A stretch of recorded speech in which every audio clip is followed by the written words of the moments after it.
Every single day, the United States imports roughly 4.5 million barrels of Canadian crude oil. That number represents about 60% of all the crude America brings in from anywhere on the planet. For decades, Washington treated that supply like a given, a guaranteed resource sitting right next door with nowhere else to go.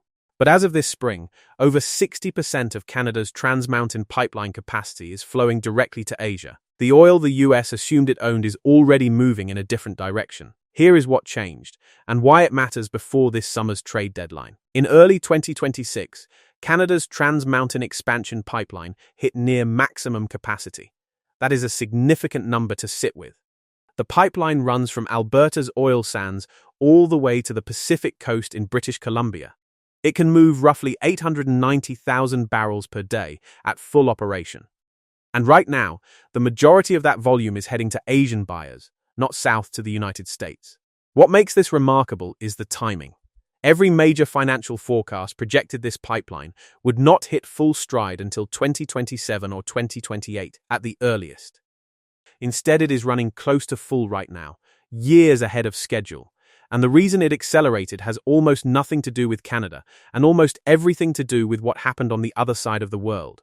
To understand how we got here, you need two origin stories running at the same time.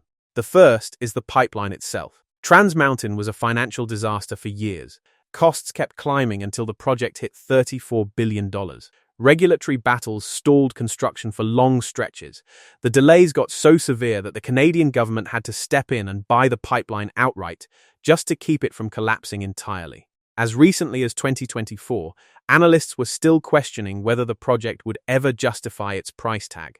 The second story starts at the Strait of Hormuz. Oil and gas prices spiked today as the regional conflict escalated and shipping was disrupted in the Strait of Hormuz. About 20% of the world's oil and liquefied natural gas flows through the strait every day. The Hormuz are this choke point in the Persian Gulf. 20% of the world's oil passes through there, and right now you've got ships essentially parked. Oil exports halted through the Strait of Hormuz. The International Energy Agency is meeting with G7 countries, which include the United States, about whether they should tap into their strategic oil reserves. Beginning in early 2026, escalating conflict involving the United States, Iran, and Israel created serious disruptions around that waterway. That matters enormously because roughly 20% of the world's daily oil supply moves through that single stretch of water. Almost overnight, major Asian economies, Japan, South Korea, India, and China, found their primary supply chains severely compromised. These countries could not wait. When you are managing energy grids for economies that size, supply disruptions are not an abstract policy problem. They are an immediate crisis. So they went looking for a fast, stable, and politically reliable alternative. Canada had a pipe already sitting in the ground, fully connected to the Pacific coast, ready to move product. The tankers started coming, and Trans Mountain filled up fast. Now here is where the situation becomes a serious problem for Washington specifically. American refineries, particularly the massive facilities along the Gulf Coast in Texas and Louisiana, were engineered over decades to process Alberta's heavy crude. That is not a minor technical detail. It means those facilities have specialized equipment, specific processes, and infrastructure built around one particular type of oil. You cannot simply switch to a different crude grade overnight. Converting those refineries to handle lighter oil would require shutting down operations, dismantling key systems, and rebuilding from scratch. That process takes years, not months. Normally, if American refineries needed a backup source for heavy crude, the Middle East was the obvious answer. But with Hormuz disruptions still affecting supply flows, that backup is largely unavailable right now. So US refineries are sitting in a tight spot. They need Alberta heavy crude. They need it consistently. And Asia is now competing for that same supply at the exact same time. That competition is already pushing prices up.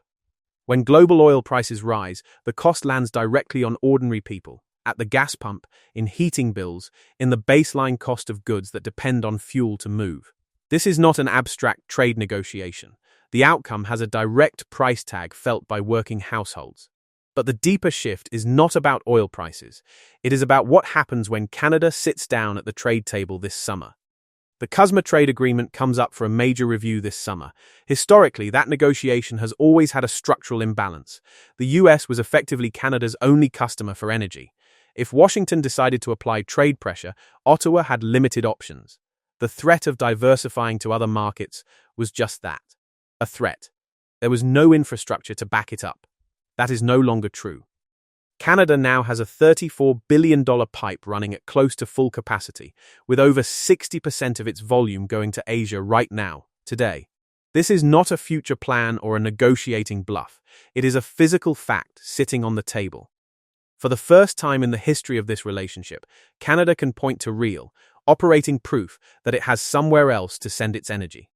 That changes the math on every issue in that negotiation, from dairy quotas to auto manufacturing rules to tariff structures.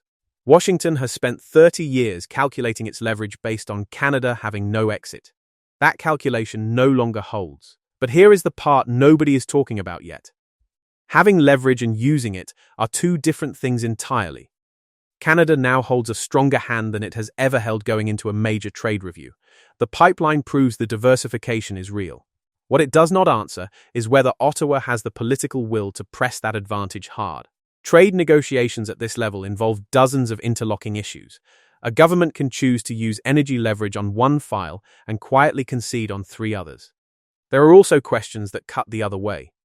What happens if Middle East supply disruptions ease over the coming months? If Asian demand softens and Trans-Mountain volume drops back, how much of this leverage evaporates before the summer review even concludes? Canada built a $34 billion pipeline that everyone called a mistake. A geopolitical crisis on the other side of the world filled it ahead of schedule. And now, for the first time, Washington is walking into a trade negotiation without the structural advantage it has relied on for 3 decades. The pipeline is real. The leverage is real. What Canada actually does with it this summer, that part is still completely unwritten.